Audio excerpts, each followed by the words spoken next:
Welcome back. If you've just joined us, you're watching the news at 10 on Channels Television, coming to you live from Lagos. A reminder of our major stories.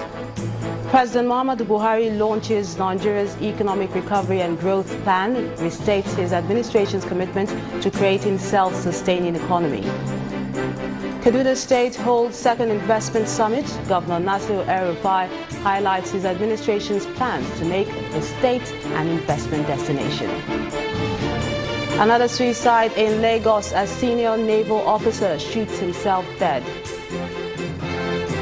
And South Africa's President Jacob Zuma survives another attempt to force him out of office.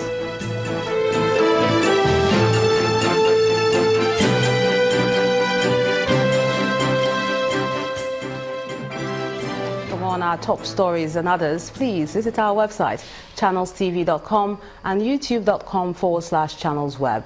You can also watch us on the go on your mobile device by logging on to m.channelstv.com or downloading the Channels TV app for Android, iOS and Windows devices from their respective stores.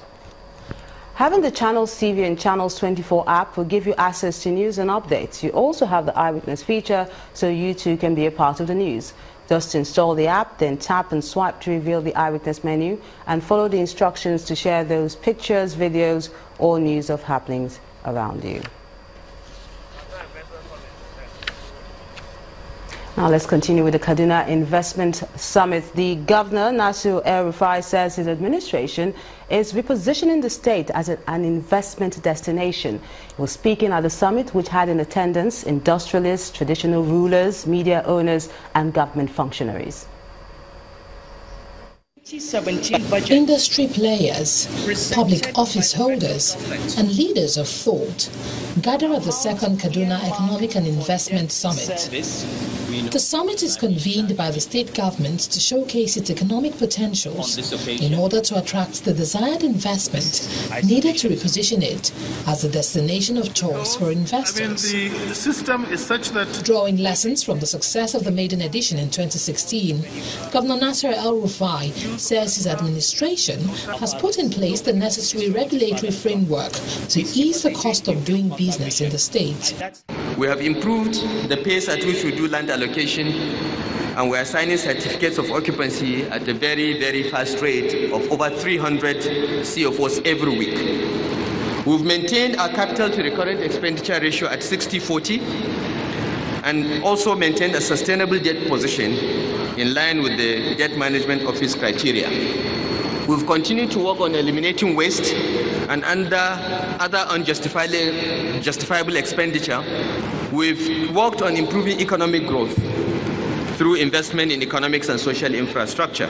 Kaduna State may have great potentials for economic growth. However, speakers at the summit maintain that investors would be encouraged to explore these potentials when peace and good governance thrive. our call is to our political leaders. Please put politics aside and take development of our people as the most important, because leaders are there placed by Almighty God to take care of the spiritual and temporal needs of the citizens. The Almighty Allah will ask us what we did with the leadership He gave us while on earth. A failure of the leadership of the governor is a failure of one man, but it's also going to transcend and it's going to affect the collective of the state. I'm hoping that as entrepreneurs we will join hands with the Kaduna State government to explore and advance the frontiers of knowledge and invariably create a system of innovation and enterprise that would help address not only the problems of the state, but also Nigeria's problems. The expectation from this summit is that the thoughts gathered would further challenge the Kaduna State government to speedily and practically address any form of hindrance to the economic growth of the state, thereby creating the needed atmosphere to attract investment. The future looks very... A naval officer has allegedly committed suicide in Lagos. Rear Admiral Daniel Ikoli is believed to have shot himself this morning in his home at the Apapa area. A statement sent to Channels Television from the headquarters of the Western Naval Command explains that gunshots were heard near his home, and when his room was opened, he was found dead. The Navy did not explain what could have led to the alleged suicide, but it adds in a statement that the police have been invited and investigations have begun into the incident. Now let's cross over to our Abuja studios where Ibrahim Adra has more.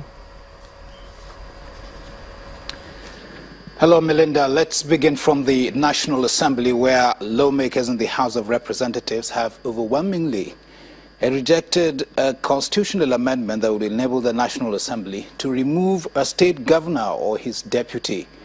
The lawmakers kick against the bill, sponsored by Rep. Edward Pajok and Rep. Ali Issa, seeking to amend Section 11, subsection 4 of the 1999 Constitution. The proposed amendment was withdrawn after debate in which some lawmakers described the bill as an attempt to give the National Assembly too much powers. Our correspondent, Larry Lasisi, has this report. Rule 18, Sub-Rule 3. The proposed legislation seeking to amend Section 11, Subsection 4 of the 1999 Constitution as amended is one of the bills considered in plenary.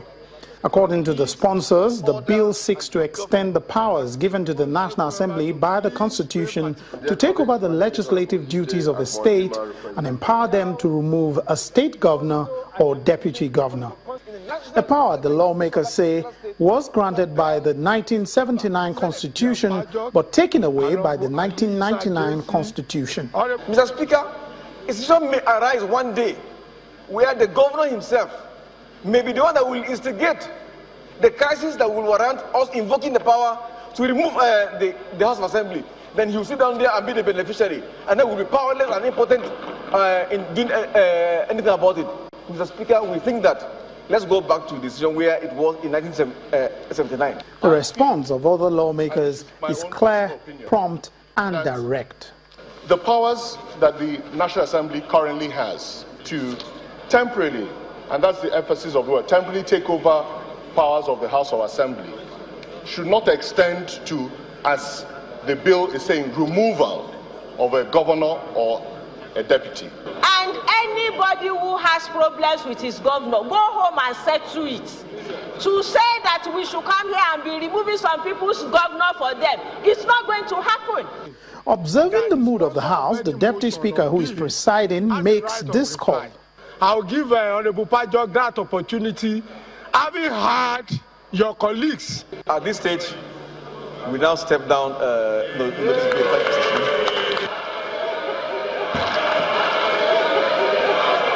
Thank you very much. The lawmaker humbly bowed to the House, but asked that the House must always passionately defend the country's federalism at all times. Lanre Lasisi, Channels Television News. The FCT High Court has dismissed the 18-count charge filed by the Department of State Security Services against Justice Adeni Ademola of the Head Federal High Court, Abuja. Reading the judgment, Justice Jude Okeke said the defendants have no case to answer on the charges bordering on corruption and possession of firearms. According to Justice Okeke, some of the charges do not meet constitutional standards, and in his words, no court can base its judgment on speculation. The court therefore discharged Justice Ademola and the other defendants in the case, including his wife, Olabode. On the 20th of March 2017, Justice Adeni Ademola, his wife Mrs. Omobowale Ademola, and a senior lawyer, Mr. Joe Agi, who were charged with corruption, breach of professional ethics, and illegal possession of firearms, asked an Abuja High Court to quash the charges against them by the federal government for lacking in merit, a submission the prosecution opposed. It's 2 weeks later, they appear before the court for a verdict. Justice Jude Okeke agreed with them that there is no prima facie case before the court to warrant a trial. The judge who reviewed the 18-count charge one after the other said that the conspiracy charge in count 1 was not established against Justice Ademola, his wife and the senior lawyer, who were charged along with the couple. Justice Okeke said that the prosecution did not in any way prove the ingredients of conspiracy against the defendants, as it failed to establish where they met and conspired to commit any crime. On the 30 million gratification allegedly paid by Mr. Joe Agi to Mrs. Ademola, the judge said that the prosecution failed to establish that the transfer was meant to influence cases before Justice Ademola, if at all there was any. Justice Okeke also resolved charge 15 to 18, which bordered on unlawful possession of firearms, in favor of Justice Ademola, on the same ground of failure of the prosecution to maintain the charge with any reliable evidence or law. The judge said he was inclined to dismiss the claims of the prosecution that the judge had no requisite license to operate the gun, adding that the prosecution, who had initially stood its ground that there was no license, suddenly changed its position when the license was tendered by the defendants to the fact that the license was not tendered on time. In all, Justice Okeke said that the prosecution failed to establish a prima facie case against the three defendants by the failure to provide evidence linking them with the alleged offences, and consequently dismissed the 18-count charge. They have been conjecturizing, theorizing and speculating, and that was exactly the import of the decision today, that what they call evidence actually did not amount to real evidence but dwelt largely on suspicion. More respected for now. We'll get the enrolled copy, look at it, and decide on the need whether or not to appeal. Justice Ademola was one of the 7 judges whose houses were raided by the Department of State Services.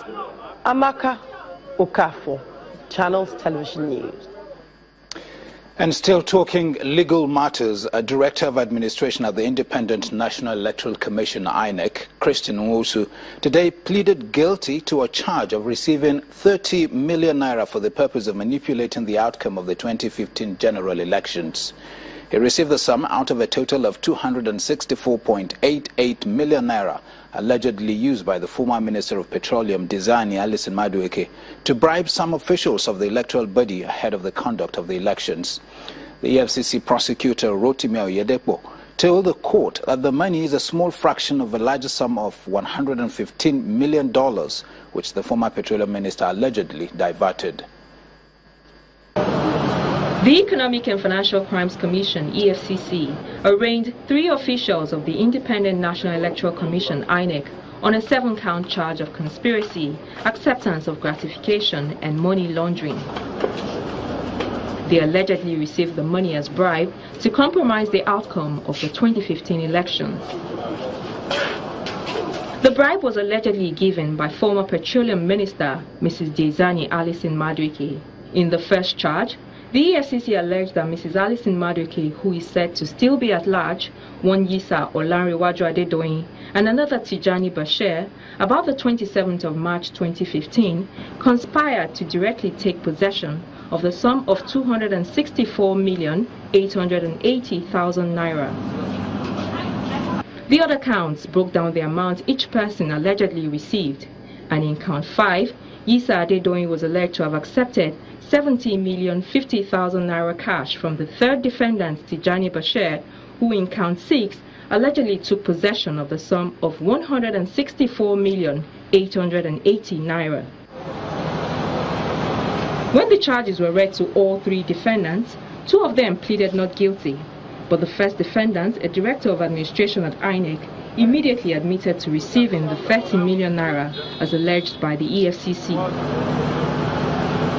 The EFCC prosecutor, Mr. Rotimi Oyedepo, also told the court that Mr. Nwosu had confessed to the offense and opted for a plea bargain. He was also said to have given useful information to the EFCC and surrendered the title documents of landed properties he acquired with the funds for 25 million naira in Delta State, with another 5 million naira already recovered from his account. After reviewing these facts, Justice Mohammed Idris subsequently found him guilty of the offense and convicted him, but deferred his sentence till Friday, the 7th of April. The 2 other defendants were admitted to bail in the sum of 50 million naira each, with 2 sureties in like sum. Trial in their matter was also fixed for the 7th of April. Shoyeli, Channels Television News. And still ahead on the news at 10, International Monetary Fund IMF asked federal government to fast-track economic reforms and change FX policy. That's on Business News.